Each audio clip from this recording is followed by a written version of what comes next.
O vídeo de hoje vai se chamar Tentando Gravar Mário Ferreira. Ai meu Deus, cara, eu tô com muita dor de cabeça, foi mal. Se você estiver ouvindo isso, quer dizer que ficou razoavelmente bom.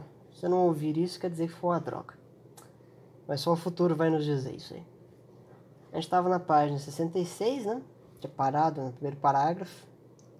Aquele capítulo infinito, que é o 7º capítulo, Dialética da Crise. Algumas pessoas vieram fazer algumas perguntas, eu fiquei muito feliz. E outras simplesmente ignoraram a coisa, e eu também fiquei muito feliz. Então a gente vai dar continuidade. Eu acho que se der tudo certo, dá pra acabar, né? E aí acho que os próximos 2 capítulos são mais fáceis. Que não é a grande vantagem, porque mais fácil no Mario ainda assim é difícil. Então, sem mais delongas, comecemos. A extensidade exige a presencialidade da intensidade, sem que uma esteja implicada na outra, mas apenas uma se dá ao lado da outra. A quantidade tem qualidades, e estas a determinam.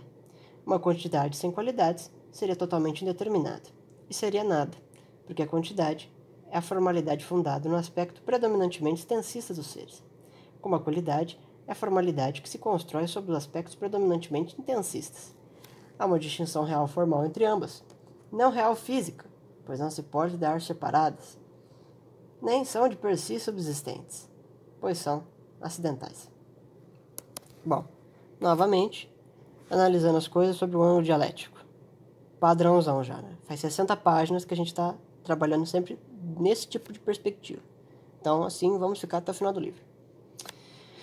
Observar os fatos extensivamente e considerá-los apenas mecanicistamente, abstraindo-lhes o que é intensista, qualitativo, sobretudo.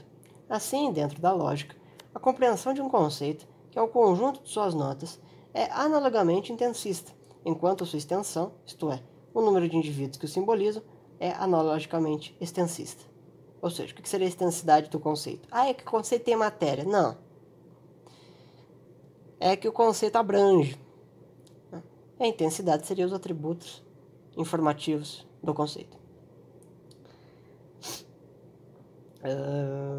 Se considerarmos um ser apenas em suas notas individuais, heterogêneas, tendemos a vê-lo intensistamente.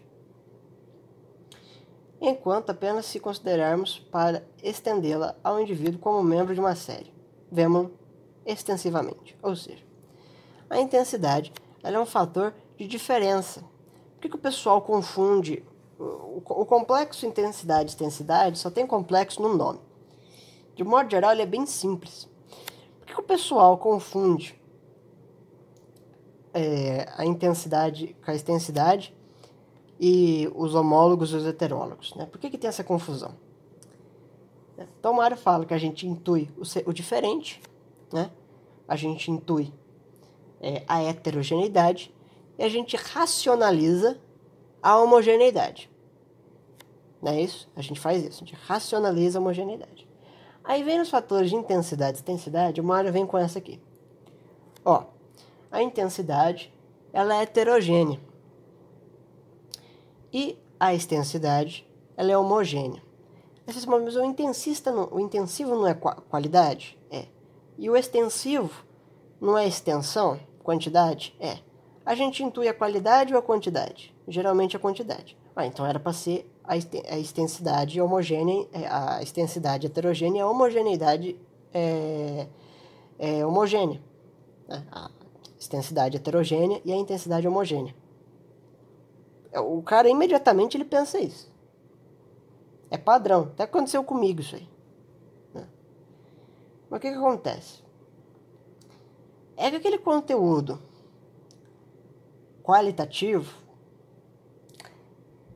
aquela individualização formal, aquela esseidade, na coisa, veja bem, na coisa, ela é um fator de identidade. E, portanto, ela é diferente do universo inteiro. E se é assim, é heterogênea.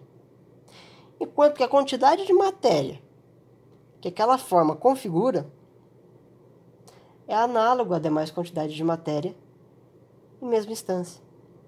o que significa que é homogêneo. Então por que a gente, se esse componente de quantidade ele é homogêneo em relação à comparação que a gente faz. E qual que é a faculdade que faz as comparações? A razão. Então a gente intui a extensidade como heterogeneidade, mas a gente racionaliza a extensidade como homogênea. A gente intui a intensidade, numa intuição intelectual, como identidade única e exclusivamente do objeto. Mas a gente racionaliza fatores de semelhante em diversas formas. Daí vem a querela dos universais para a construção dos conceitos. Ou seja, quando o Mário vai pensar intensidade e extensidade, ele pensa sempre no mote do objeto. Mas quando ele fala da captação do igual, do semelhante, do diferente, ele faz a partir de uma questão gnoseológica. Ou seja, o sujeito que confunde isso, ele não está confundindo os termos do Mário. De modo algum, ele pode até defini-los bem. É que ele confunde o mote, cara. Porque o Mário não fala o mote. Por isso que lá no ano passado, eu fiz um vídeo chamado Distinção de Mote. Eu expliquei o que era isso, como é que funcionava, e eu passei uma lista de exercícios que ninguém fez. Um ano depois, aparece gente reclamando. Eu não entendo isso, é muito difícil. Mas é porque não se esforçou. Mas você não é meu professor para passar tarefa. Não foi tarefa. Você fazia se você queria. Mas agora, se você não sabe, você arca com o preço. Eu não posso fazer mais nada. O vídeo tá lá ainda. Eu fui bonzinho, deixei ele no ar ainda. Vai ficar lá até o YouTube quiser apagar. Eu não vou tirar ele de lá. Só que tem que se dedicar. Porque a maioria dos livros, o autor não faz essas distinções. Elas estão implícitas. Se você não sabe distingui-las por conta própria, você não entende o texto. Simples e grosso assim. Bom, de todo modo,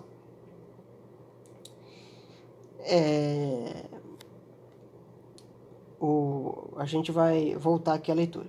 Como a razão atua, tendendo para a extensidade, os conceitos podem ser considerados por ela mais sobre o ângulo extensista do que intensista, é comum no racionalismo moderno uma tendência mecanicista e uma visão abstrativa dos fatos. Ou seja, que ele já aplica o que eu expliquei na crítica à filosofia histórica.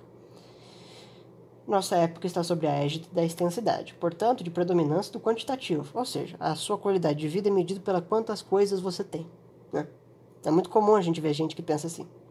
Em todos os setores da vida social, há uma tendência marcante a valorizar o quantitativo, portanto, o abstrato, abrindo-se a diácrase e instaurando abismos, onde não deveriam dar-se.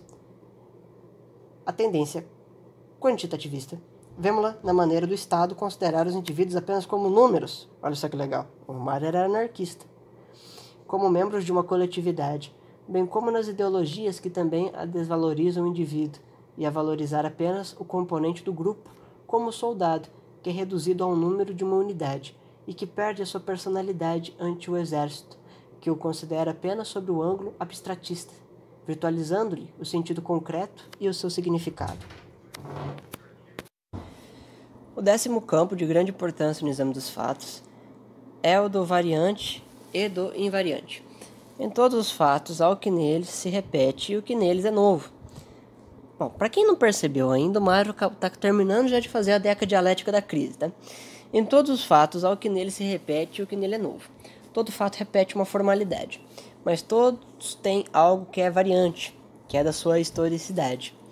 A invariância encontramos-la até naqueles cuja heterogeneidade é tão grande que nos parecem totalmente novos, como os que pertencem ao histórico social, os fatos da economia, da sociologia, etc.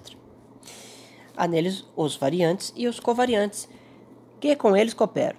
Assim, no cálculo dos tensores de Einstein, vemos esta oposição.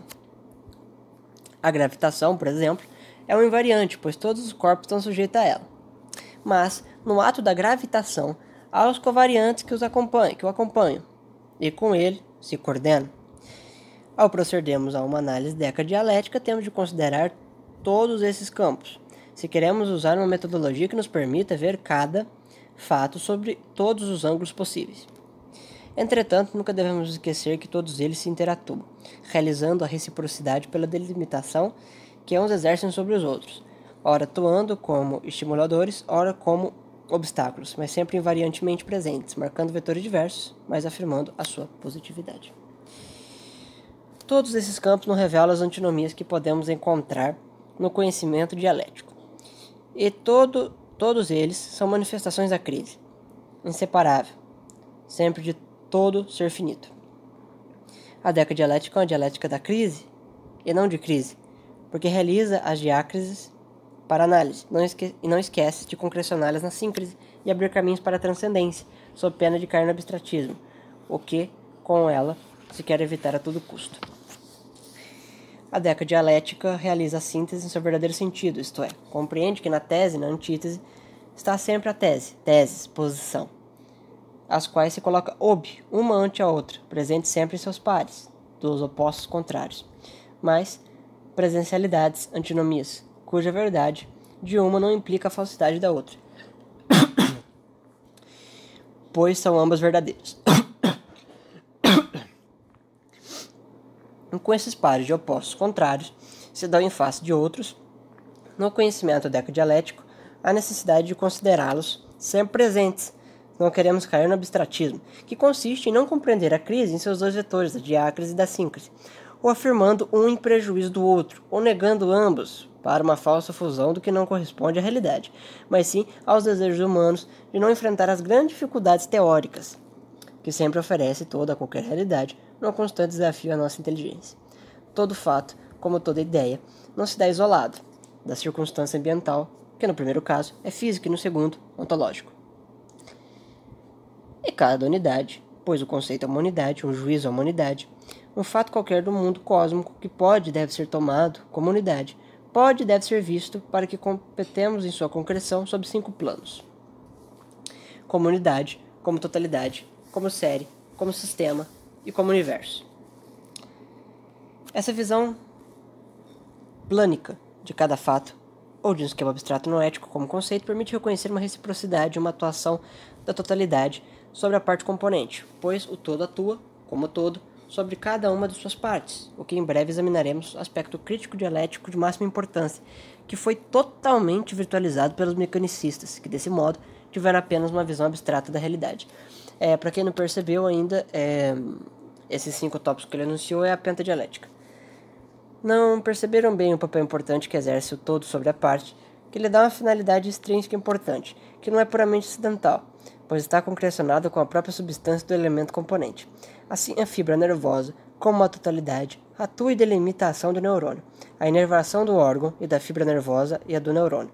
O sistema nervoso, como um todo, delimita a da inervação, e da fibra e a do neurônio, numa interatuação importantíssima, como com a natural predominância do todo sobre a parte, que lhe marca uma direção, o que é importante salientar para uma visão mais concreta dos fatos, sem excluir o que é inerente à parte.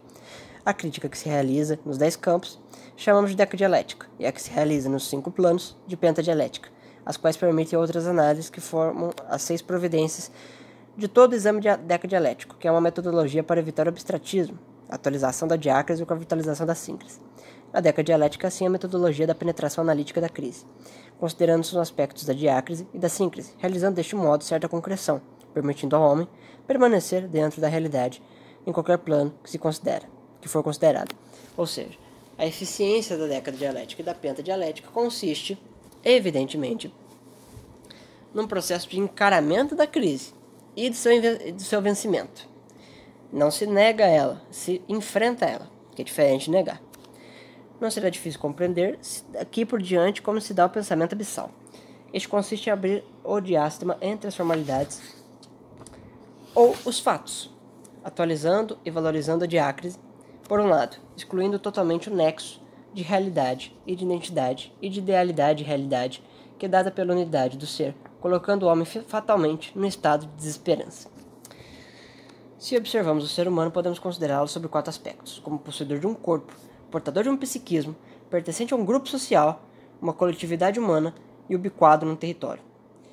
Esses 4 aspectos são imprescindíveis para que o homem exista, pois como homem tem um corpo e um psiquismo, e para surgir exige um casal que o anteceda, e para viver uma circunstância ambiental. O homem é assim, corpo e espírito, intrinsecamente considerado, circunstância ambiental, e a sociedade humana extrinsecamente considerada. Os dois primeiros são fatores intrínsecos, e os outros fatores extrínsecos. Se nos colocamos na classificação aristotélica, diremos que o homem é matéria e forma. Como o espírito tem uma forma, a alma cuja matéria, por ele informada, seria o psiquismo. Os seres humanos, por ser concretamente considerados, exigem-se 4 fatores.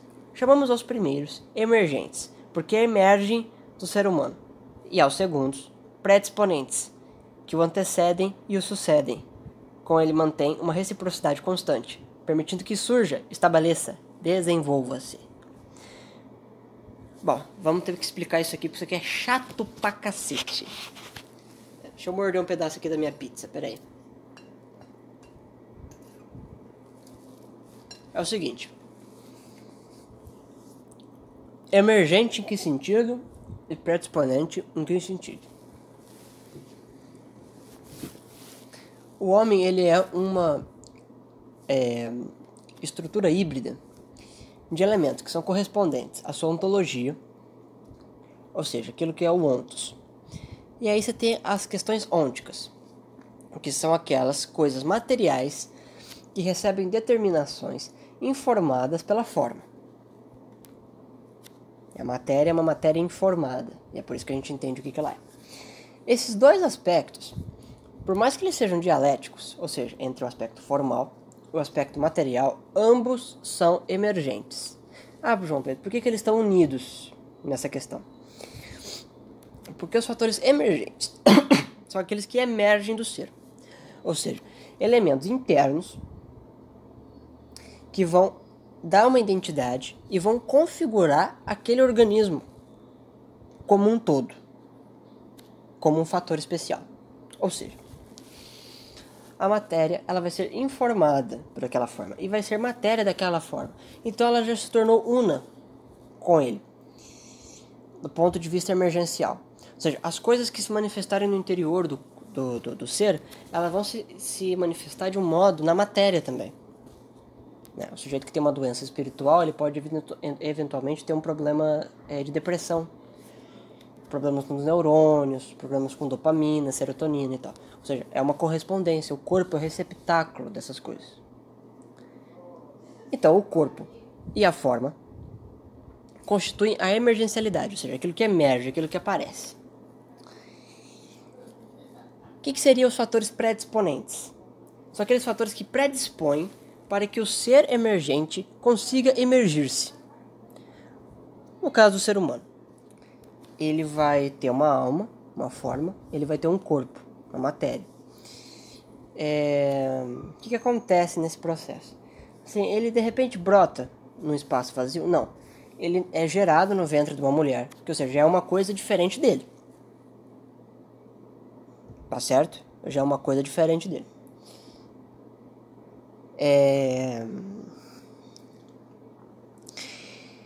Essa criança, ela vai sair do ventre dessa mulher. Ela vai ficar num berço, ela vai aprender a andar, ela vai no parquinho. São objetos, são espaços, ambientações que não são ele, mas que possibilitam que ele se desenvolva, possibilita que ele viva. Não é isso? Do ponto de vista cronológico, os fatores predisponentes são anteriores aos fatores emergentes, porque a mulher é anterior ao bebê que ela gera no ventre, porque o berço veio antes do neném. A não ser que você construa o berço do neném na mesma hora que o bebê nasceu, ou na mesma hora que ele foi fecundado. Tipo assim, o neném é fecundado, aí o berço fica pronto. Mas geralmente você vai na loja, o berço já está lá há bastante meses. O solo que ele vai pisar é uma coisa de milhões de anos. É bem anterior aí. Do ponto de vista ontológico, a gente não sabe quem veio primeiro e quem vem depois. Porque as nossas categorias de quantificação temporal e espacial são inúteis para o Kairos. Então eu não sei quem veio primeiro, a não ser que Deus fale. E também não é muito relevante você ficar pensando nisso. Por quê?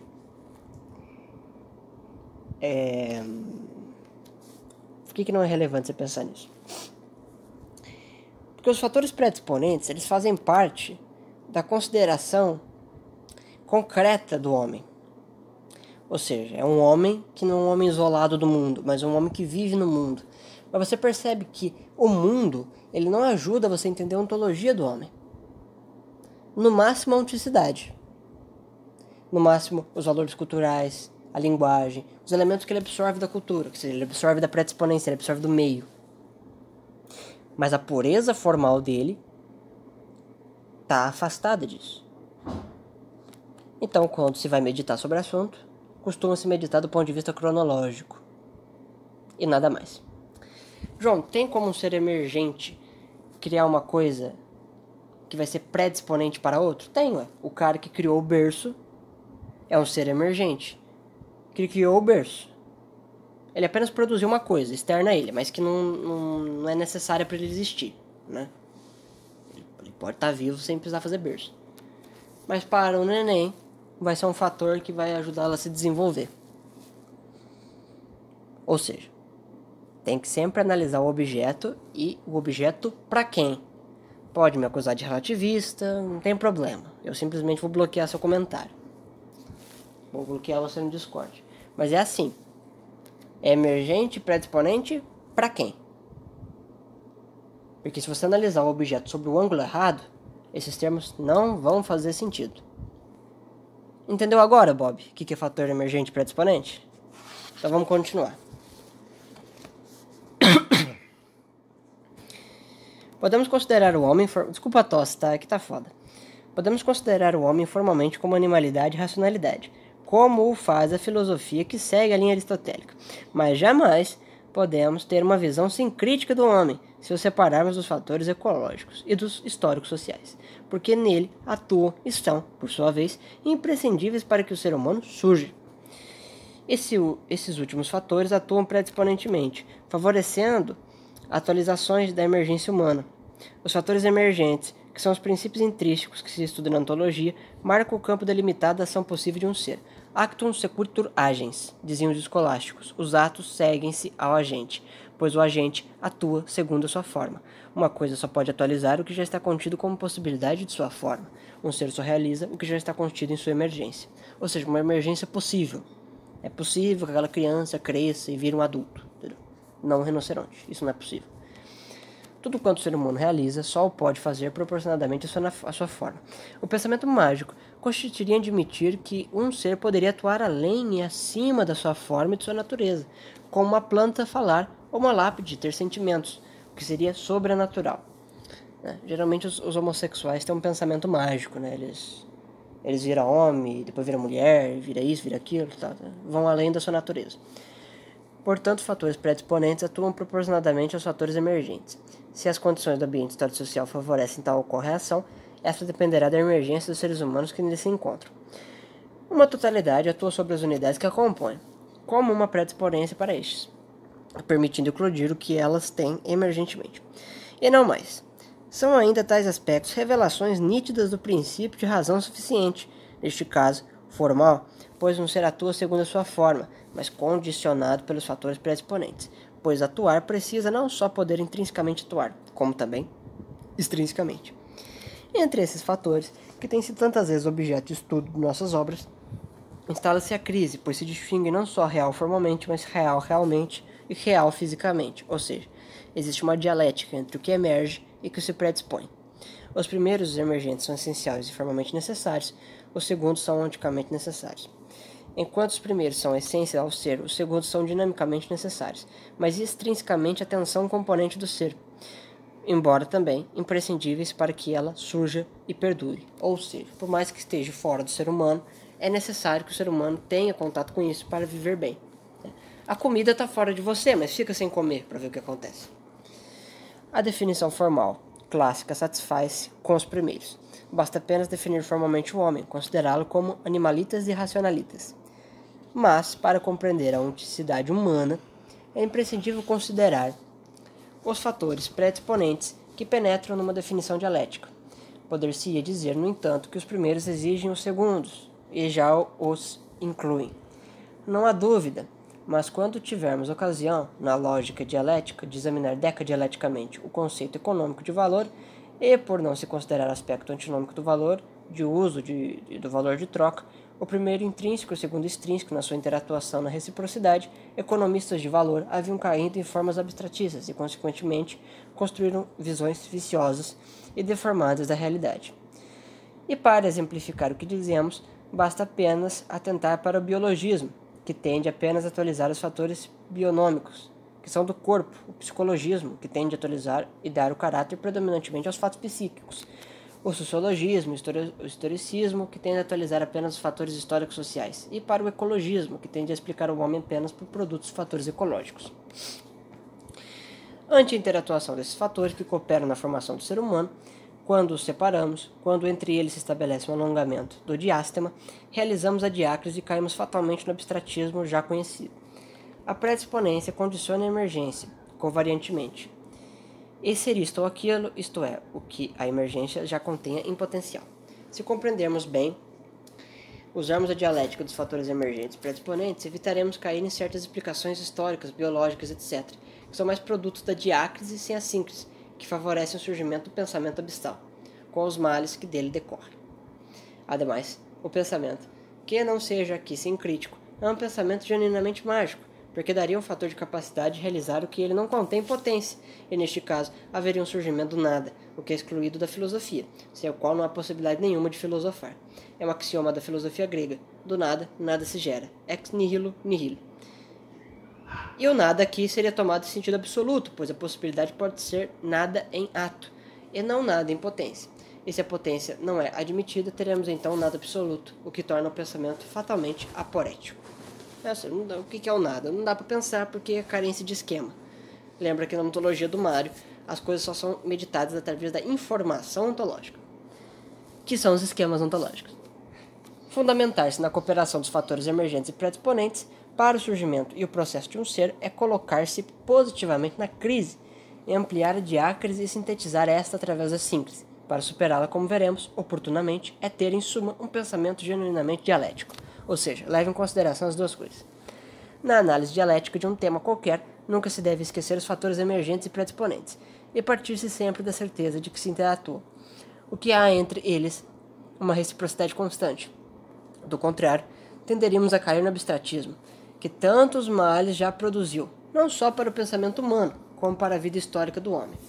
Não só um rápido exame de muitas ideologias logo nos mostraria quanto há de pensamento abissal e abstratista, e quanto tem ela servido mais para separar os homens que para reuni-los, atuando como fatores destrutivos e não construtivos.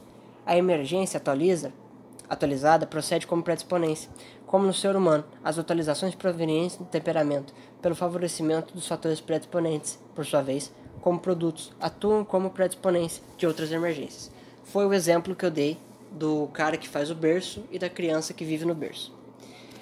Tais aspectos são fáceis de observar no campo da história, o que o homem atualiza através da cultura, que inclui a técnica.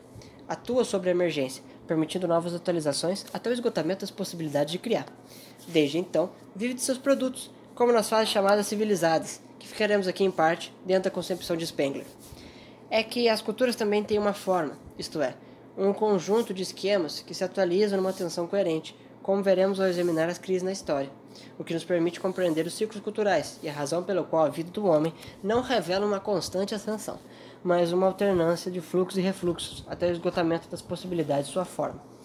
Para você estudar o esgotamento das possibilidades, é só estudar a Brasil Colônia. É o que se verifica na arte ao surgir uma escola, o qual revela uma esquemática que se estruturaliza. Nela, há possibilidades emergentes, que os fatores predisponentes permitem que se atualizem ou não. Quando se dá o esgotamento das atualizações, que estão sempre condicionadas pela predisponência, estanca, enfraquece e morre seu ímpeto criador. Tais fatos, facilmente assinaláveis, facilitam compreender a exatação de sua doutrina dos fatores emergentes e predisponentes, que encontram, em todas as esferas, testemunhos do seu valor. Tem uma nota de rodapé aqui embaixo, mas eu vou ler ela amanhã, ou na verdade, amanhã não, eu vou ler ela no próximo vídeo. E a gente já começa o capítulo 8º, que é o Ontologia da Crise, que é um capítulo ultra mega curtinho. Não é tão complicado assim não. Tá certo? Então é isso, muito obrigado e até a próxima.